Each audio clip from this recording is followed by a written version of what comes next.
जय हिंद दोस्तों। Golden arc academy में आपका स्वागत है। मैं सान्याल शेखर। काफ़ी दिनों बाद हमारा वीडियो आज अपलोड होने जा रहा है। कुछ घर की परिस्थितियों और पैंडेमिक कोविड की वजह से बहुत दिनों से वीडियो अपलोड नहीं हो रहा था, लेकिन अब जैसे जैसे समय बीतेगा धीरे धीरे नया वीडियोस अपलोड होता रहेगा। पहले हमारा वीडियो चल रहा था संविधान के बारे में, कॉन्स्टिट्यूशन ऑफ इंडिया, उसको हम लोग कंटिन्यू करेंगे धीरे धीरे। लेकिन आज का हमारा जो टॉपिक है वो है संडे सुपरस्टार। संडे सुपरस्टार हम लोग एक नया मुहिम चला रहे हैं, जिसके अंतर्गत क्या होगा कि हर एक संडे को एक नए नए व्यक्ति के बारे में, खास व्यक्ति के बारे में हम लोग जानेंगे। उनकी जीवनी के बारे में, उनका राजनीतिक अप्रोच कैसा रहा, हमारे भारत देश में उनका क्या क्या इन्वॉल्वमेंट रहा और कैसे हमारा भारत देश उन लोगों का आज भी ऋणी है, इस चीजों को हम लोग जानेंगे। तो आज के संडे सुपरस्टार में हमारे फाइटर्स क्लब से जो फ्रीडम फाइटर आ रहे हैं उनका नाम है शास्त्री जी, श्री लाल बहादुर शास्त्री। शास्त्री जी जो अपने आप में ही एक महान हस्ती हैं। उनके बारे में अगर कहा जाए तो मेरी माने तो मैं उन्हें एक ब्रेव और the best prime minister of India मानता हूं। उनका जो योगदान रहा है हमारे भारत देश के लिए वो बहुत ही बेहतरीन रहा है और उनका ऐसा व्यक्तित्व था कि वो किसी के सामने कभी झुके नहीं, वो किसी के सामने कभी गिरे नहीं, वो हमेशा डटे रहे। आइए हम लोग आज पढ़ेंगे शास्त्री जी के बारे में। शास्त्री जी का जन्म, ये मैंने जगह खाली छोड़ा है कि कब हुआ, 1904 में हुआ। मुगल सराय जो कि उत्तर प्रदेश में पड़ता है और अब उसका नाम दीनदयाल उपाध्याय कर दिया गया है। उस समय वो ब्रिटिश भारत में था, लेकिन अब वो उत्तर प्रदेश में है। ये जगह इसलिए खाली छोड़ा है मैंने कि यह डेट आप लोगों को ऑलरेडी पता है, लेकिन आप लोग ये नहीं जानते कि इनका भी जन्म उस दिन में हुआ था जिस तारीख को एक और महान व्यक्ति का जन्म हुआ था। जी हाँ, महात्मा गांधी का जन्म 2 अक्टूबर को हुआ था और हमारे लाल बहादुर शास्त्री जी का भी जन्म 2 अक्टूबर को ही हुआ था, 2 अक्टूबर 1904। इनके बारे में पढ़ेंगे हम लोग धीरे धीरे। इनकी मृत्यु 11 जनवरी 1966 को ताशकंद में हुई थी। 61 साल की उम्र में USSR, union Soviet socialist Republic, Russia में हुई थी, जब भारत पाकिस्तान युद्ध के बाद लाल बहादुर शास्त्री जी और पाकिस्तान के राष्ट्रपति अयूब खान दोनों की मीटिंग होने के लिए ताशकंद में दोनों गए थे। जीवनी, आइए इनकी जीवनी के बारे में पढ़ते हैं।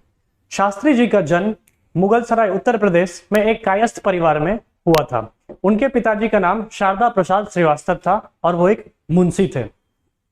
उनके पिता प्राइमरी स्कूल में टीचर थे और लोग उन्हें मुंशी जी भी कहा करते थे। बाद में उन्होंने राजस्व विभाग में क्लर्क के पोस्ट पे नौकरी की। लाल बहादुर शास्त्री जी की मां का नाम राम दुलारी देवी था और परिवार में सबसे छोटे थे वो, और इस छोटे होने के कारण उनका नाम नन्हे भी था। उन्हें प्यार से नन्हे बुलाया जाता था। घर में सबसे छोटे होने की वजह से उन्हें सब नन्हे कह के बुलाते थे, उनका नाम नन्हे था। 18 महीने शास्त्री जी के जीवन का सबसे इंपॉर्टेंट पार्ट, 18 मंथ्स, 18 महीने के बाद उनके पिताजी की मृत्यु हो जाती है। उनके पिताजी की मृत्यु के बाद मानो दुख का पहाड़ टूट पड़ता है और उनकी मां राम दुलारी देवी वो अपने पुत्र शास्त्री जी को लेकर अपने ननिहाल चले जाती है, जहां पे शास्त्री जी के नाना हजारी लाल जो कि मिर्जापुर में ही रहते थे, वहां जाकर इनकी पढ़ाई पूरी करवाती है। कुछ समय के बाद उनके नाना जी हजारी लाल की भी मृत्यु हो जाती है और तब जो नन्हे यानी कि शास्त्री जी के मौसा थे, जिनका नाम था रघुनाथ प्रसाद, वो इनको पाल पोस कर बड़ा करते हैं, पढ़ाते हैं और वहीं पे ये हरिश्चंद्र हाई स्कूल में अपनी प्राथमिक शिक्षा को ग्रहण करते हैं तथा काशी विद्यापीठ में ये अपनी स्नातक की शिक्षा को ग्रहण करते हैं। यहां पे एक बहुत ही इंपॉर्टेंट बात यह है कि काशी विद्यापीठ की अगर बात करें तो वहीं काशी विद्यापीठ में ही इन्हें संस्कृत की वजह से शास्त्री की उपाधि दे दी गई।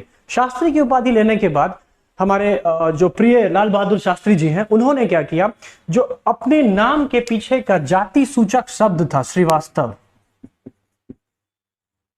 क्योंकि उनका जन्म कायस्थ परिवार में हुआ था, इसीलिए श्रीवास्तव जो जाति सूचक शब्द था इसको हटाकर सबको एक बराबर मान लिया और अपने नाम के पीछे शास्त्री लगा लिया, यानी कि लाल बहादुर शास्त्री।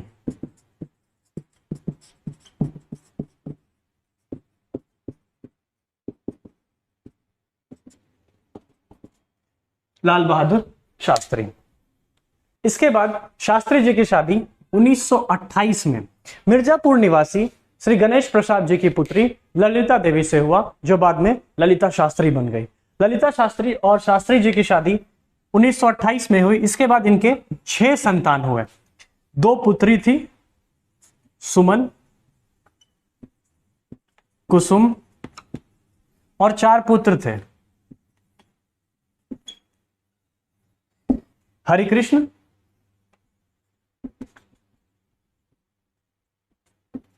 अशोक, अनिल और सुनील। तो इनके टोटल 6 संतानें थी, जिसमें से अनिल और सुनील ये दोनों अभी भी जीवित हैं, बाकी 2 दिवंगत हो चुके हैं। और अनिल शास्त्री और सुनील शास्त्री की अगर बात की जाए तो सुनील शास्त्री जो है भारतीय जनता पार्टी में थे और अनिल शास्त्री इंडियन नेशनल कांग्रेस में थे, क्योंकि शास्त्री जी भी खुद इंडियन नेशनल कांग्रेस से ही ताल्लुकात रखते थे। जीवनी के बाद हम लोग पढ़ते हैं लाल बहादुर शास्त्री जी के बारे में। भारत की आजादी 1947, 15 अगस्त 1947। इसके बाद उत्तर प्रदेश की जो संसद थी, उस संसद में उन्हें संसदीय सचिव के रूप में नियुक्त किया गया। जब वो संसद के सचिव के रूप में नियुक्त हुए, उसके बाद कुछ ही समय बाद वो उस समय के जो हमारे गृह मंत्री थे गोविंद वल्लभ पंत, उनके मंत्रिमंडल में परिवहन तथा पुलिस विभाग को सौंप दिया गया। पुलिस तथा परिवहन, इनकी मंशा पहले से ही राजनीति के क्षेत्र में क्लियर थी। क्लियर कैसे थी? इन्होंने पुलिस तथा परिवहन मंत्री का कमान संभाला और उसी समय से अगर पुलिस विभाग की बात करें तो उन्होंने पहली बार ऐसा किया कि लाठी चार्ज की जगह पानी की बौछार की जाएगी और लाठी चार्ज नहीं किया जाएगा। पहला आदेश उनका यह आया था। और दूसरी तरफ परिवहन विभाग में अगर देखा जाए तो उन्होंने क्या किया था कि पहली बार महिला को कंडक्टर के रूप में नियुक्त किया था, ताकि बस के कंडक्टर महिला भी नियुक्त हो सकेगी। इसी तरह से काम करते करते कुछ समय पश्चात उन्होंने जवाहरलाल नेहरू के अंतर्गत ऑल इंडिया कांग्रेस कमेटी के महासचिव के रूप में उन्होंने पदभार संभाला, जिसको हम लोग जनरल सेक्रेटरी भी कहते हैं, तथा 1951 में उन्होंने महासचिव के रूप में पदभार संभाला था। और 1952, 1957 तथा 1962 का जो इलेक्शन हुआ था, इस इलेक्शन में उनका बहुत बड़ा योगदान रहा, जिसकी वजह से कांग्रेस जीती और उनकी सरकार बनी। प्रधानमंत्री श्री जवाहरलाल नेहरू जी, जो कि उस समय के प्रधानमंत्री थे, उनके कार्यकाल के दौरान 27 मई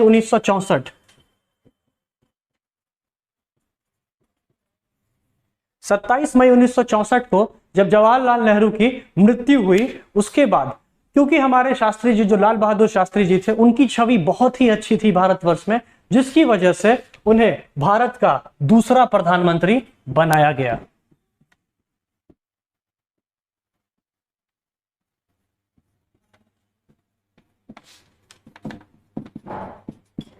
पंडित जवाहरलाल नेहरू की मृत्यु 27 मई 1964 को हुई। उसके बाद भारत को दूसरा प्रधानमंत्री मिला लाल बहादुर शास्त्री जी के रूप में।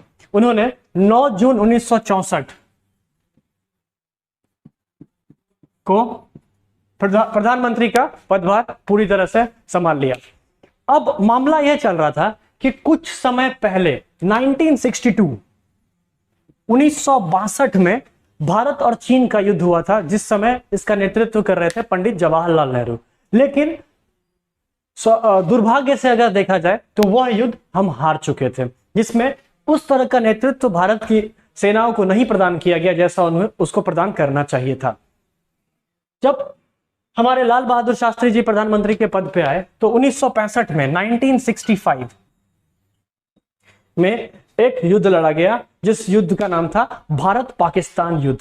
पाकिस्तान ने भारत पर हमला कर दिया था और उस युद्ध में हमारे प्रधानमंत्री लाल बहादुर शास्त्री जी, उन्होंने बस एक ही काम किया। जब सेना के अध्यक्ष ने उनसे पूछा कि प्रधानमंत्री जी इस तरह का सिचुएशन है, इसको कैसे हैंडल किया जाए, तो उन्होंने बस इतना ही कहा कि आप लोग देख लीजिए जो करना है, मुझे क्या करना है ये आप बताइए। और उन्होंने यह भी कहा, मरो नहीं मारो। उनका सीधा एक स्लोगन था कि मरना नहीं है, मार देना है, खत्म कर देना है और जीत हासिल करनी है। और उनका नेतृत्व इतना बेहतरीन रहा कि 1965 में भारत पाकिस्तान के युद्ध में हमारी विजय हुई और हमने पाकिस्तान को रौंद दिया बुरी तरीके से। अब बात करते हैं शास्त्री जी के राजनीतिक जीवन की। शास्त्री जी का राजनीतिक जीवन जो हम बात कर रहे थे, उन्होंने जो नारा दिया था, मरो नहीं मारो का नारा दिया था। वो कहना चाहते थे कि मरना नहीं है, मारना है। अगर देखें तो शास्त्री जी संस्कृत भाषा में स्नातकोत्तर पास करने के बाद, जो स्नातक डिग्री जब उन्होंने ले ली थी, उसके बाद वो भारत सेवक संघ से जुड़ गए तथा देश की सेवा करने लगे। उन्होंने अपने राजनीतिक जीवन की शुरुआत तब की जब वह भारत सेवक संघ से जुड़े। शास्त्री जी अपने जीवन में जो सबसे ज्यादा चीज उन्हें प्रभावित किया था वो था गांधीवाद। गांधीवादी ने उन्हें बहुत ही प्रभावित किया था। साथ ही साथ स्वामी विवेकानंद तथा एनी बेसेंट, उनसे भी वो बहुत ही प्रभावित थे। अगर देखा जाए तो शास्त्री जी का स्वाधीनता संग्राम में भी बहुत योगदान रहा। स्वाधीनता संग्राम की अगर हम बात करें तो वैसा संग्राम जो भारत की आजादी के लिए, स्वाधीनता मतलब अपने अधीन हुआ, भारत के लोगों के अधीन हुआ। ऐसी बहुत सारी लड़ाइयां लड़ी गई जिसके बारे में हम जानते हैं। जैसे 1921 की बात करें, 1930 की बात करें, 1921 और 1930 बहुत ही महत्वपूर्ण योगदान रहा उस समय, क्योंकि 1921 में असहयोग आंदोलन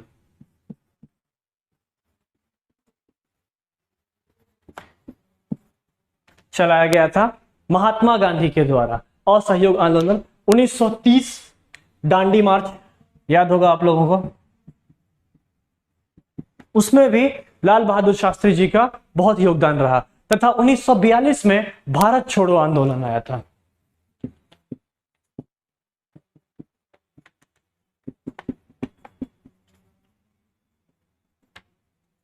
जब महात्मा गांधी ने यह नारा दिया था, अंग्रेजों भारत छोड़ो।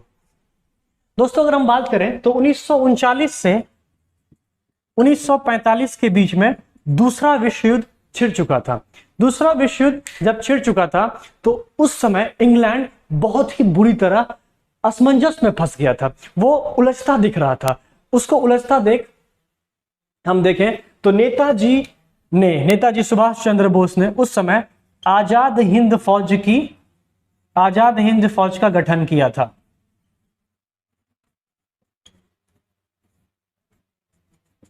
फौज का गठन किया था। जब नेताजी ने आजाद हिंद फौज का गठन किया तो उस समय हमारे जो नेताजी सुभाष चंद्र बोस थे, उन्होंने दिल्ली चलो का नारा दिया। उन्होंने कहा दिल्ली चलो। गांधी जी ने इस मौके की नजाकत को समझते हुए 8 अगस्त 1942 को इस मौके की नजाकत को समझते हुए उन्होंने भी एक नारा दिया, जिस नारा का नाम था भारत छोड़ो, अंग्रेजों भारत छोड़ो आंदोलन। जब नेताजी सुभाष चंद्र बोस ने यह नारा दिया दिल्ली चलो, और हमारे महात्मा गांधी जी ने भी यह नारा दिया कि भारत छोड़ो आंदोलन, इसको देखते हुए लाल बहादुर शास्त्री ने अपनी तरफ से एक नारा जोड़ा और इस नारा को लेकर आगे बढ़े, मरो नहीं मारो, या मरो मत मारो। उनका इंडिकेशन साफ था कि हमें मरना नहीं है, हमें मारना है। और जो इनके द्वारा दिया गया नारा था वो इस तरह से बदल गया कि देश में एक आजादी की लहर सी गूंज गई। और देखा जाए तो इस वजह से हम ये कह सकते हैं कि कुछ ही समय के बाद लमसम 11 दिन तक लाल बहादुर शास्त्री को जेल हो गई थी। उन्हें जेल में रख दिया गया था और जेल में होने के बाद वो 19 अगस्त 1942 को शास्त्री जी गिरफ्तार हुए थे। 19 अगस्त 1942 को शास्त्री जी को गिरफ्तार कर लिया गया। शास्त्री जी की राजनीतिक पहलुओं को अगर देखा जाए तो राजनीतिक पहलुओं को देखते हुए शास्त्री जी पुरुषोत्तम दास टंडन और पंडित जवाहरलाल नेहरू से काफी आकर्षित थे। और अगर देखा जाए तो उस समय पुरुषोत्तम दास टंडन जी के साथ 1929 में भारत सेवक संघ की एक इकाई इलाहाबाद में हुआ करती थी। इलाहाबाद की यूनिट के सचिव के रूप में संभाला। इसके बाद वह धीरे धीरे जवाहरलाल नेहरू से नजदीकियां बढ़ने लगी उनकी, और जवाहरलाल नेहरू से नजदीक होने के बाद वह गोविंद बल्लभ पंत के मंत्रिमंडल में घुस गए। गोविंद बल्लभ पंत के मंत्रिमंडल में घुसने के बाद उन्हें सबसे पहले परिवहन तथा पुलिस मंत्रालय दिया गया था। फिर वो धीरे धीरे जवाहरलाल नेहरू के नजदीक आए और उन्होंने गृह मंत्री का पदभार संभाला, फिर विदेश मंत्री का, और फिर अंत में पंडित जवाहरलाल नेहरू की मृत्यु के बाद उन्होंने प्रधानमंत्री का पदभार संभाला।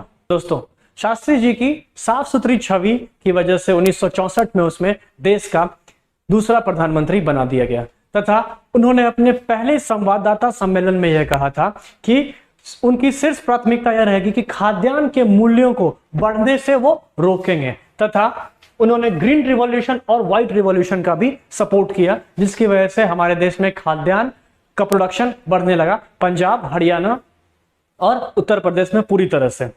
इसके साथ साथ उनकी जो प्रधानमंत्री की तरह की जो जिंदगी थी, उनकी जो जीवनी थी, वह बहुत ही अच्छी नहीं रही, काफी कठिन थी, उन परिस्थितियां काफी कठिन थी, क्योंकि देखा जाए तो उस समय आर्थिक स्थिति भी ठीक नहीं थी भारत की, तथा भारत पर पाकिस्तान ने, क्योंकि 1962 में पहले चाइना ने हमला किया था और 3 साल बाद ही 1965 में पाकिस्तान ने हमला कर दिया।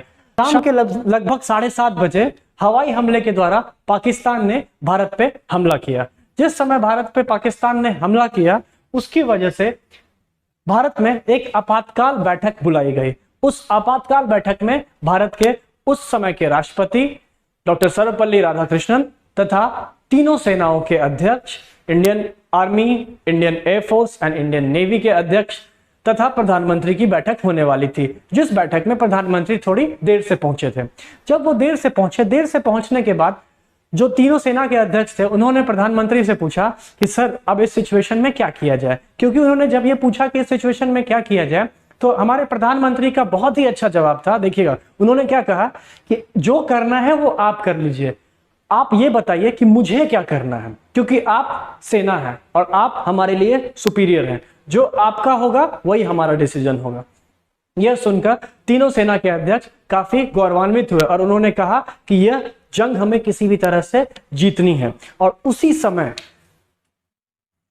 इसी बीच में उन्होंने जय जवान और जय किसान का नारा दिया और उनका नेतृत्व नेहरू जी के तुलना में काफी अच्छा था, तथा भारत देश के जो लोग थे, यहाँ के जो डेमोक्रेसी थी, उनको यह पसंद आई कि इनका नेतृत्व काफी अच्छा है और देश काफी उन्नति कर रहा है। पाकिस्तान के बीच जब युद्ध छिड़ गया था, तो 6 सितंबर 1965 को एक 15वीं पैदल सैनिक टुकड़ी थी, जिसका नेतृत्व मेजर जनरल प्रसाद कर रहे थे। इनके नेतृत्व में इच्छोगिल नहर के पास, उसके पश्चिमी तट पर इन लोग की लड़ाई पाकिस्तानी सेना से हुई, जिस लड़ाई में भारत के ये टुकड़ी काफी हताहत भी हुई और जो हमारे मेजर जनरल थे उन पे अटैक भी हुआ और वो उनके काफिले पर भीषण हमला हुआ। लेकिन किसी तरह से वो कंट्रोल करके दूसरी तरफ से पार करके इच्छोगिल नहर को उन्होंने पार किया और पार करके पाकिस्तान के दूसरे क्षेत्र में पहुंच गए। और क्षेत्र में पहुंचने के बाद जो पाकिस्तान का हवाई अड्डा था लाहौर के एरिया का, उस पर उन्होंने हमला करना शुरू किया। जब उन्होंने हमला करना शुरू किया तो इस आकस्मिक हमले से बचने के लिए अमेरिका ने बीच में एंट्री करके कहा कि वो अपने लोगों को वहां से निकालना चाहते हैं, और उन्होंने क्या कहा कि युद्ध को थोड़ी समय के लिए रोक दिया जाए और हमारे लोगों को वहां से निकालने का मौका दिया जाए। और एशिया और अमेरिका की मिली भगत से युद्ध को थोड़े समय के लिए रोक दिया गया और हमारे प्रधानमंत्री लाल बहादुर शास्त्री जी तथा पाकिस्तान के राष्ट्रपति अयूब खान को ताशकंद बुलाया गया मीटिंग के लिए। वहां जब मीटिंग रखी गई तो 11 जनवरी 1966 की मीटिंग में हस्ताक्षर करवाए गए। अब मेन मुद्दा दोस्तों यहां पे यही है कि हमारे शास्त्री जी इतने ब्रेव क्यों थे। जब वहां पे हस्ताक्षर करवाया गया तो हमारे शास्त्री जी का एक ही कहना था कि मैं सारे मुद्दे पे हस्ताक्षर कर दूंगा, लेकिन एक मुद्दे पे हस्ताक्षर नहीं करूंगा। जो जमीन हमने जीती है, हमारे सेना ने जीती है, वो जमीन हमारी रहेगी, हम उसे वापस नहीं करेंगे। और अगर इसे कोई वापस करेगा तो वो भारत का प्रधानमंत्री ही होगा और कोई इसे वापस नहीं कर सकता है।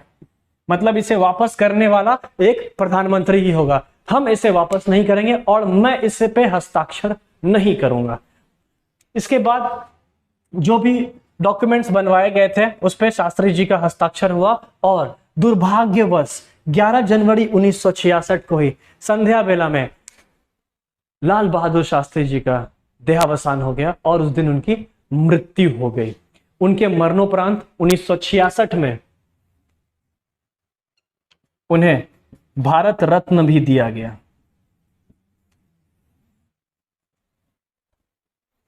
ताशकंद समझौते पे हस्ताक्षर करने के बाद उसी रात शास्त्री जी की मृत्यु हो गई। मृत्यु का कारण हार्ट अटैक बताया गया, लेकिन यह एक रहस्यपूर्ण बात है। जब उनकी मृत्यु हुई, उनकी मृत्यु के बाद उन्हें भारत लाया गया और उनकी अंत्येष्टि जो है वो पूरे राजकीय सम्मान के साथ की गई और शांतिवन, जहां नेहरू जी की समाधि है, शांतिवन, उसके आगे यमुना नदी के किनारे उस स्थल का नाम दिया गया है विजय घाट, वहीं पर की गई।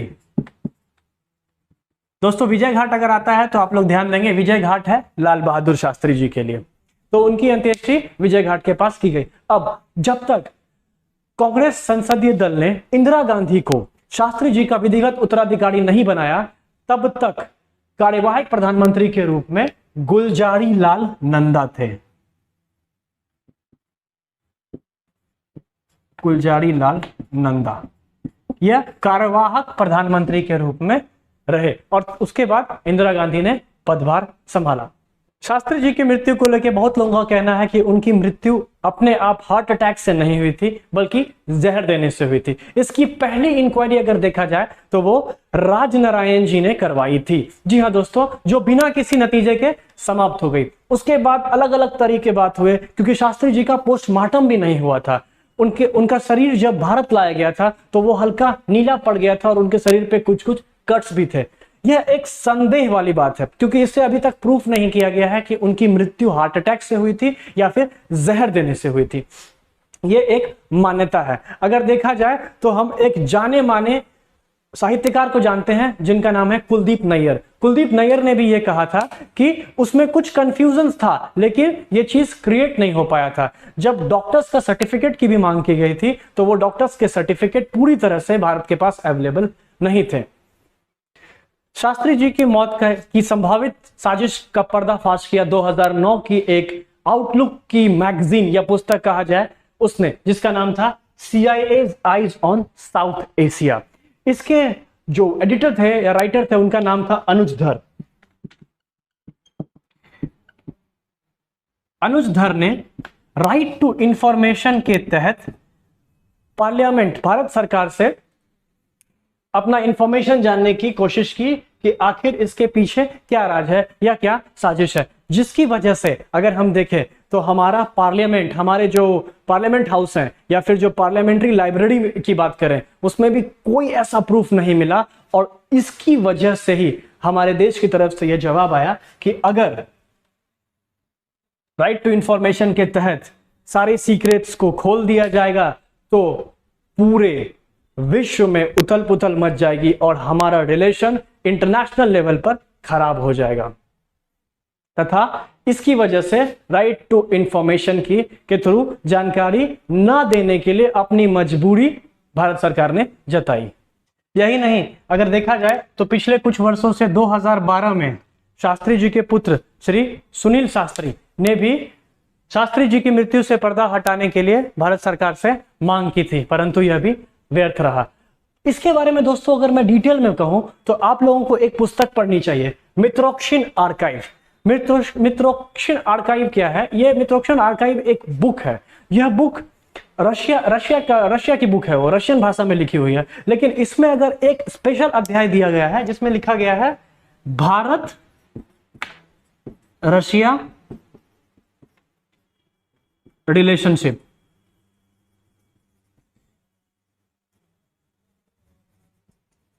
जब आप इसको पढ़ते हैं तो उसमें यह डिटेल दिया गया है कि क्या लाल बहादुर शास्त्री जी की मृत्यु हार्ट अटैक से हुई थी या जहर देने से हुई थी। लेकिन यह अभी भी मैं कह रहा हूं यह संदेह है, इस चीज को अभी तक प्रूफ नहीं किया गया। दोस्तों, यह लाल बहादुर शास्त्री की जीवनी के बारे में था, और शास्त्री जी जिनको मैं भारत का एक बेहतर प्रधानमंत्री मानता हूं, काश वो और कुछ समय तक शासन करते तो शायद कुछ ना कुछ भारत में और सुधार जरूर होता, लेकिन नियति को कुछ और ही मंजूर था। आइए हम लोग एक बार शास्त्री जी के बारे में शॉर्ट ब्रीफ लेंगे कि कैसे कैसे क्या हुआ। आइए दोस्तों, हमारे देश के दूसरे प्रधानमंत्री लाल बहादुर शास्त्री जी के बारे में थोड़ा सा संक्षिप्त में पढ़ते हैं हम लोग। लाल बहादुर शास्त्री जी का जन्म 2 अक्टूबर 1904 को हुआ। दोस्तों, मैं ये कहना चाहूंगा कि 2 अक्टूबर सिर्फ महात्मा गांधी के जन्म के लिए नहीं मनाया जाता है, 2 अक्टूबर लाल बहादुर शास्त्री के जन्म के लिए भी मनाया जाता है, और इस बार का 2 अक्टूबर हम लाल बहादुर शास्त्री जी के लिए भी मनाएंगे। तो उनका जन्म 2 अक्टूबर 1904 को मुगल सराय में हुआ, उत्तर प्रदेश, जो तभी ब्रिटिश भारत था। उनकी मृत्यु 11 जनवरी 1966 को हुई ताशकंद में, जो कि यूएसएसआर में है, रशिया। लाल बहादुर शास्त्री जी पहले कुछ समय के लिए गृह मंत्री रहे, फिर विदेश मंत्री बने और फिर प्रधानमंत्री बने। आइए देखते हैं, 1961 से 1963 तक वो भारत के गृह मंत्री रहे। उसके बाद 9 जून 1964 से लेकर 18 जुलाई 1964 तक वो लमसम 1.25 महीना के आसपास वो विदेश मंत्री रहे। और क्योंकि पंडित जवाहरलाल नेहरू जी की मृत्यु हो गई थी, इस वजह से उनकी अच्छी छवि की वजह से उन्हें भारत का दूसरा प्रधानमंत्री बनाया गया, और उन्होंने यह पदभार 9 जून 1964 को संभाला। लेकिन उनकी मृत्यु हार्ट अटैक की वजह से, जैसा कहा जाता है, ताशकंद में हुई 11 जनवरी 1966 को, और उनका कार्यकाल केवल 18 महीने का ही रहा। इसके साथ और भी बहुत चीजें हैं जो कि मैंने वीडियो में बताई, वो आप देखेंगे तो उससे क्लियर हो जाएगा। लेकिन इनका 2 इंपॉर्टेंट अचीवमेंट और था अगर देखा जाए तो। पहला, हरित क्रांति। 1965 में ही हरित क्रांति में उन्होंने बहुत सपोर्ट किया था। हरित क्रांति दोस्तों, जो कि भारत में एम स्वामीनाथन के द्वारा लाया गया था। तथा श्वेत क्रांति में उन्होंने एनडीडीबी की स्थापना की, that is national dairy development board. तथा अमूल जो दूध है, अमूल दूध के लिए कोऑपरेटिव जो है, उसका एक कोऑपरेटिव है जो कि आनंद गुजरात में है, उसे भी काफी सपोर्ट किया, जिसकी वजह से व्हाइट रिवॉल्यूशन भी भारत में तेजी से फैलता गया। दोस्तों, मैं कहना चाहूंगा कि कोई भी इंसान की जो छवि होती है वो उनके कर्मों से होती है, और लाल बहादुर शास्त्री जी के कर्म बहुत ऊंचे थे, जिसे हम लोग जानते हैं। तथा 2 अक्टूबर हम सिर्फ महात्मा गांधी जी के लिए नहीं, लाल बहादुर शास्त्री जी के लिए भी जानेंगे। दोस्तों, कोविड का माहौल है, आप लोग काफी सतर्क रहें, मास्क पहने। अभी भी कोविड पूरी तरह से खत्म नहीं हुआ है, अनलॉक की प्रक्रिया शुरू हो गई है, लेकिन कोविड खत्म नहीं हुआ है, अभी भी तीसरी लहर भी आनी बाकी है। इसलिए मैं कहूंगा, घर पे रहें, सुरक्षित रहें, मास्क पहने और कम से कम बाहर निकलें। अगर बहुत आवश्यकता है तो ही बाहर निकलें, और अपने आसपास में भी ये मैसेज फैलाएं। तब तक के लिए धन्यवाद, स्वस्थ रहें, सतर्क रहें। जय हिंद, जय भारत। दोस्तों, अगर ये वीडियो आपको पसंद आया तो लाइक करें, सब्सक्राइब करें, शेयर करें और कमेंट करें। वो जो नीचे लाल वाला रहता है ना सब्सक्राइब, उसको करें, उस पर क्लिक करें। अरे करो यार, करो यार, करो यार, कर भी दो यार। जय हिंद, जय भारत।